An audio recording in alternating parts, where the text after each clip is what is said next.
Stand by. And whenever you're ready. Welcome into the Friday Night 360 AZ preview show. I'm Jordan Ham. She's Haley Stasiak. And we're already in that midpoint area of the season. Most teams have played 5 games so far. Not everyone, though. But plenty to get to. First off, Haley, can you believe we're already almost halfway through the regular season? You know, you and I talk about baseball all the time and how that regular season is almost ending. It seems like it was just yesterday that week 0 is happening. So week 5, we're ready, we're going, and it'll be a fun one. So we wanted to take a look back at this first-ish, we'll call it the first-ish half of the season, and just highlight some teams that really jumped out to us. Some teams we're still not sure about, some teams we think could have a turnaround among some others. We're going to start with the most impressive team we've seen, and Haley, I believe for both of us, it was actually the first teams that we saw in week 0. Yeah, for me it was Perry. I was out of that Perry Desert Vista game. Brock Purdy and the Perry offense is just unbelievable. Purdy's got just over 1,400 passing yards, and he leads the team with 295 rushing yards. And then you've got just Shane James and Colby Dickey, who have combined for 638 receiving yards. So Purdy's run game, his pass game, combined with Dickey and James on the receiving corps is just, they've been so strong, and it's just been such a good team to watch. We're going to have more on Perry from Coach Preston Jones coming up in just a bit, but this Perry team has definitely been my favorite team to watch this season. And they have a big game against 5-0 Highland coming up, so that'll be a fun game in 6A. For me, it was the Centennial Coyotes. This was a team, they played Desert Edge, but have been dominant all year. They've given up just 20 points this season on defense. They're 4-0. Zidane Thomas, in my mind, if he isn't the best running back in the state, he's very close to the top. He's a human Mack truck. I don't know how high schoolers are expected to tackle this guy. Alex Escobar is a guy that is another running back, but they use him in a lot of receiving scenarios. Also, towards the top in terms of tackling total on defense. I think he's one of the more recognized players in the entire state. And then Ruben Beltran at the quarterback position hasn't thrown an interception yet. Also a very good running option as well. And then on the defense, of course, you have Dom Hampton, who is one of the best defensive backs. They could conceivably go undefeated in the regular season and be the 1 seed. They have a big game against St. Thomas Aquinas from Florida a few weeks from now. And they also have a couple tough games coming up. But talent-wise, I think that this is a team that definitely could run the table and be that 1 seed in 5A. Our turnaround teams now. So for turnaround, it was the opponent of Centennial that day was Desert Edge. They got punched in the mouth week 0, but they responded nicely, lost their next game to Notre Dame Prep, but that was in overtime, and Notre Dame's another really good 5A team that I think could make some noise in the playoffs. But they've won their every game since then. They have a big game next week against Barry Goldwater.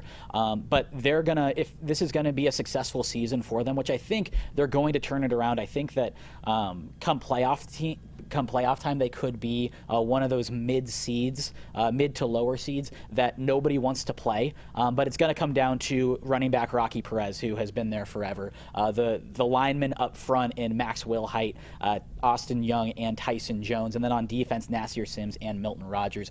They have a very veteran group.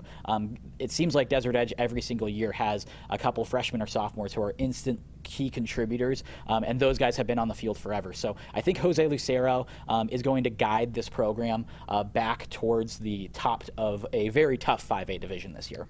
Red Mountain is 2-2. Their only losses have come to Chandler and Hamilton. The first half of their schedule, those first 2 weeks were pretty tough, but as they get into the second half of the schedule, I think things are going to get a bit easier for them.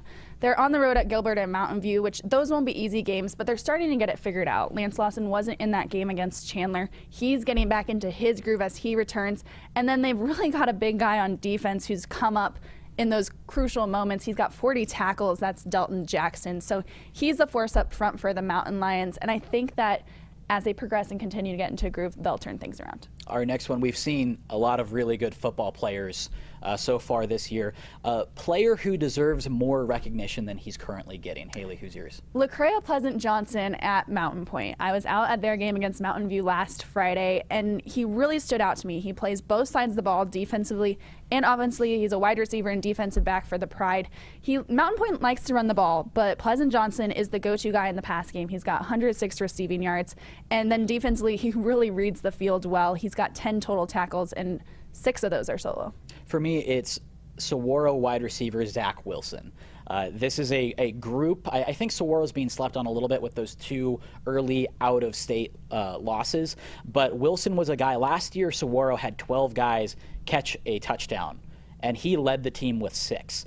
So I feel like, there should have been more buzz for him coming into the year, but he also has 3 touchdowns already, has been all over the field for Max Massingale. Logan Pettyjohn is another guy I think that's being slept on in that receiving core, but the difference between those two is you saw Wilson lead the team in touchdowns last year, whereas Pettyjohn's a little bit more of a breakout star this year, but both are having great years for the SaberCats. Our storylines, what do you got for that? What are you watching? For me, it's going to be Chandler's health. I think right now, when you look at the Chandler Wolves, at least in my mind right now, a healthy Chandler team is the most talented group in 6A. They have no Jacob Conover. They haven't had Gunnar Romney the last couple of games. They started the season with Red Mountain, IMG, Pinnacle, Mountain Point. Not only are all of those some really good teams, they are also very hard hitting. And we saw with IMG, there was a little bit, that's where Conover got hurt. And I have a feeling that the defense played out of their mind, but they were feeling a little beat up after that. It's a really tough stretch, and Mountain Point is another team that really loves to try to punish their opponents physically. So this is a team, I think, and I think Sean Aguano knows this. He's looking at the bigger picture. He's not going to rush guys out. He knows that the time to have everything click is right at the beginning of November when the playoffs start. But I want to see how quickly they're able to get all their guys back and if they can get fully healthy for a very important playoff run.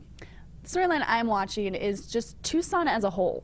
They've got 3 of the 4 teams that I'm going to touch on 4-0. South Point Catholic is one of those. Bijan Robinson may eclipse 1,000 rushing yards here in Week 5. He's currently at just about 800. That's unbelievable. So they've got that. And then Cienega, who's also 4-0, has Jamari Joyner. He's a dual threat that leads the team in rushing.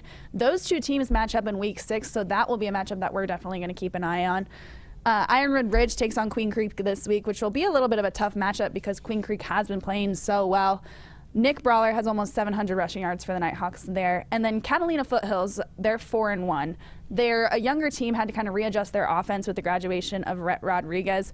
But they have been playing well. They're playing Push Ridge this week, and we're going to preview that game. So that is another game this week in that Tucson area that's a game to watch. But just the Tucson teams as a whole, there's so much talent down there. And I know we've mentioned it a few times, but definitely watching all those multiple storylines with those teams down there. I know we're getting ready for Coach Jones, but really quickly, there's one more I want to touch on. The toughest team to gauge moving forward for you. Desert Vista. Watching them in Week 0 against Perry, Derek Klein wasn't on his A game, and that defense couldn't stop that Perry offense. So they've turned things around a little bit with they've beaten Basha, Skyline, and Brophy, and then they take on Dobson this week.